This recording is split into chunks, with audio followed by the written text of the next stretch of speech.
I am going to go into the city of Pittsburgh in hopes of interviewing some of our homeless. I am a little bit nervous. I'm very excited. I don't know what to expect, but our homeless have a voice too. They all have a story of how they got to where they are. I'm very interested to hear some of those stories. I'm going to have some gloves, some hats, some snacks to hand out, some water, and hopefully they'll give me just a few minutes of their time. And I'm going to bring you along with me. So stick around.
Unfortunately, my microphone was turned off for my interview with John.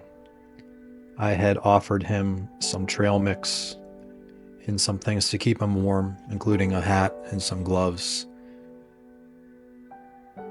It was 22 degrees outside with a wind chill that made it feel like it was in the teens. So the least thing I could do was give him something to make him feel a little bit more comfortable. I asked him his name, which was John. I asked him how long he's been on the streets for, and he said a couple weeks. I proceeded to ask him what put him on the street, what created his homelessness. He had told me that he was robbed a couple weeks ago. Someone had stolen his wallet, and he's been from the area pretty much all his life, but it had left him on the street. I could tell that there was more to the story that he was leaving out, and you'll hear by the rest of my commentary, you'll probably be able to fill some of those blanks in as well. I asked him if he had a family. He has 2 children, a son and a daughter. They're both grown and live in the Pittsburgh area. He keeps in touch with his daughter for the most part, but he has not spoken to his son in quite a while. I asked him if it was on purpose or by accident, and he was pretty quiet when I asked him that question, so I know there's more to the story. I asked him if his children have tried to help him, and he said that his daughter has done what she could, which leads me to believe that he is suffering from something that he is having a hard time healing from. He is a paraplegic, which you should be able to see by some later clips. Both of his legs are missing. And I asked him how he lost his legs.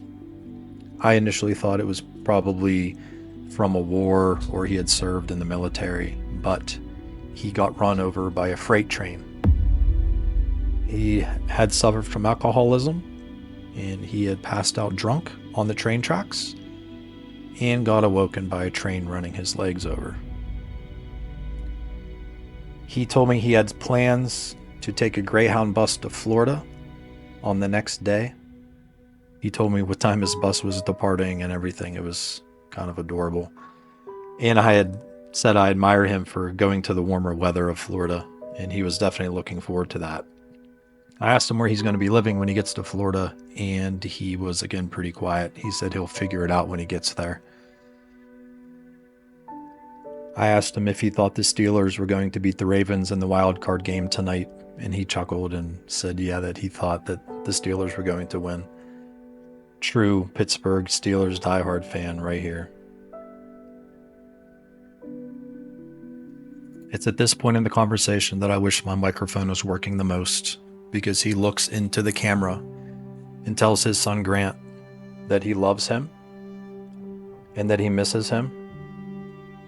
So if anybody out there knows Grant or any of his other children or recognizes John, please reach out to anybody that is in his family. Apparently John is going to Florida and does not know where he's going to be living. I realize John might not have lived the perfect life or the perfect lifestyle, which has probably put him in the situation that he's in now. But we all deserve forgiveness, regardless of our past or our mistakes. John has a family. He has children. He has grandchildren that I'm sure love him very much. John is a good man. We only spent 15 minutes together, but I can tell he has a big heart and he is a genuine and wholesome individual. He's a good human being and does not deserve to be on the streets. At this point, I had asked him where he wanted to go next, and I had pushed him probably about 3/4 of a mile down the street to the Gateway Center bus stop. I don't know where this bus was going to take him, but like I said, his bus to Florida was going to be the next day. I wish John the best of luck. I hope he is safe. I hope he stays healthy. And I hope he reconnects with his family. Thank you, John.